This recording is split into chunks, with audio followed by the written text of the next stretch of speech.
আসসালামু আলাইকুম, it's me Ruhan. Welcome my channel Ruhan Chowdhury. আজকে আমি চকলেট কেক তৈরি করে দেখাবো। প্রথমেই আমি একটা বাটিতে 1 কাপ ময়দা নিয়ে নিচ্ছি। 1 কাপ ময়দা থেকে আমি 3 টেবিল চামচ ময়দা সরিয়ে নিব। ওই 3 টেবিলের পরিবর্তে 3 টেবিল চামচ আমি কোকো পাউডার দিয়ে দিব। সেই কোকো পাউডার দিয়ে দেওয়ার পরে 1 টেবিল চামচ গুঁড়ো দুধ, হাফ টি স্পুন দিয়ে দিব আমি বেকিং পাউডার, 1 চিমটি লবণ। তারপর ভালো করে চেলে নিব। এই তো আমার চেলে নেওয়া হয়ে গেছে। এখন আমি ভালো করে মিক্স করে নিব এটা স্প্যাচুলার সাহায্যে। সাইড করে সরিয়ে রেখে দিলাম।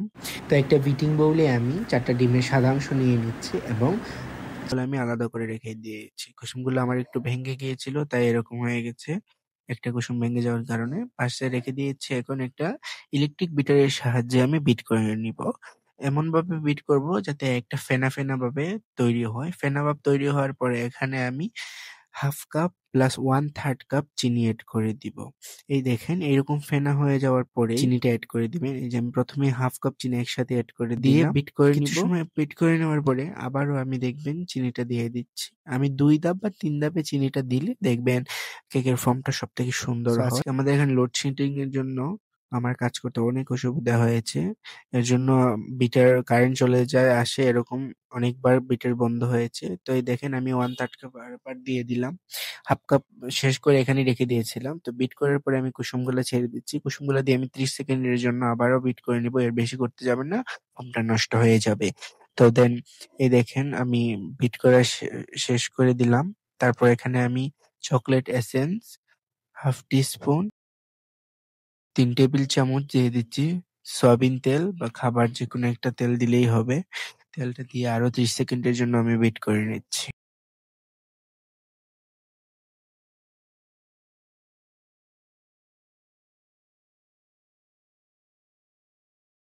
বিট করে প্রায় শেষ।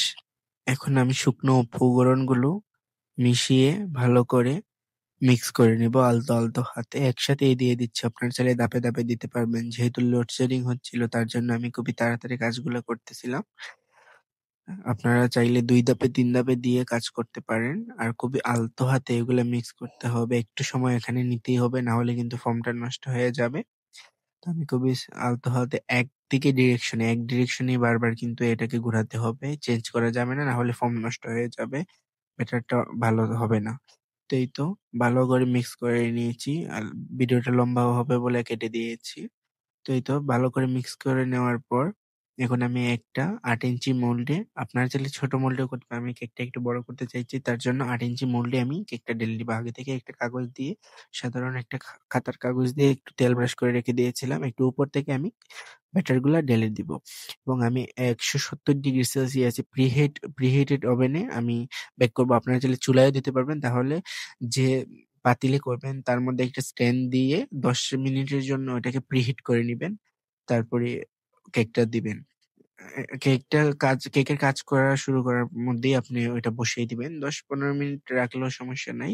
10-15 মিনিট পর চুলায় আপনারা দিয়ে দিতে পারেন। তো আমি 10 মিনিট প্রিহিটেড ওভেনে দিয়ে দিব 170 ডিগ্রি, 40 বা 45 মিনিটের জন্য। আমি 40 মিনিটের জন্য দিব। যদি আমার কেকটা দেখি বেক হয় নাই তাহলে আমি আরো 5 মিনিটের জন্য আবার দিতে পারবো। ঢেলে দিচ্ছি। ব্যাটারটা ঢেলে দেওয়ার পর আমি ওভেনে দিয়ে দিব।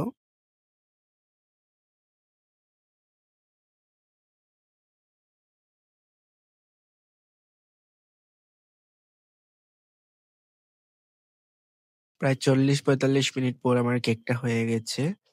কারেন্ট আসা যাওয়া করার কারণে কেকটা একটু কম ফুলেছে, না হলে আরো ফুলতো। যেহেতু কারেন্ট নিয়ে প্রায় 15 থেকে 20 মিনিটের জন্য কারেন্টে রেখে দিয়েছিল, তার জন্য ওভেনের মধ্যেই পড়েছিল কেকটা। তাও আমার কেকটা খুব সুন্দর হয়েছে। আর যারা এরকম কেকের নতুন নতুন ভিডিও চান এবং এই কেকের ডেকোরেশন চান, এই কেকের ক্রিম কিভাবে মেক করলাম, অবশ্যই কমেন্ট করে জানাবেন। ইনশাল্লাহ আপনাদের আমি সেই রেসিপিটাও দিব। কাগজ ছড়িয়ে নিচ্ছি এবং এটা আমি কেটে নিয়েছি। খুবই সফট হয়েছে। আমি 2টা লেয়ার করে নিয়েছি। যেহেতু আমার কেকটা, আমি আবারও বলছি যে পাতলা, আমি খুব বড় একটা কেক করতে চেয়েছি।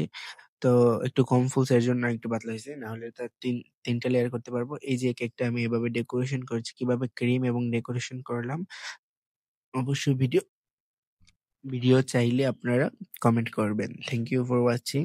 আসসালামু আলাইকুম।